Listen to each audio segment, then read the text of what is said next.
చేస్తే అచీవ్మెంట్ తీసుకుంటాం. Before Vestige and ఇప్పుడు కూడా నేను కెమిస్ట్ అంటే ఒక మెడికల్ షాప్ రన్ చేస్తున్నాను. తెలుసు మెడికల్ షాప్ అంటే ఎలా ఉంటుందో. 24 years నుంచి రన్ చేస్తున్నానండి. సో నా మెడికల్ షాప్ లైఫ్లో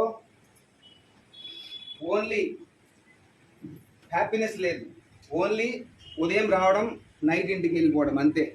ఇన్కమ్ లిమిటెడ్ ఇన్కమ్. సో మా అప్లైన్ ద్వారా నాకు ఈ వెస్టీజ్ పరిచయం అయింది. సో నా టెస్ట్ మోని అందరికి తెలిసిందే. నేను కూడా ఎంతమంది రిజెక్ట్ చేశారు స్టార్టింగ్లో వెస్టీజ్ని? అందరూ యాక్సెప్ట్ చేశారా? అందరూ రిజెక్ట్ చేశారు. నేనైతే ఒక 10 రోజులు తిప్పించుకున్నాను మా అప్లైన్ అండి.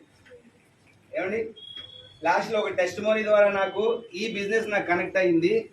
సో ఎలాంటి టెస్ట్ మోనీ అంటే నన్ను ఈరోజు క్రౌన్ డైరెక్టర్గా ఈరోజు నన్ను ఇక్కడ నుంచోబెట్టింది.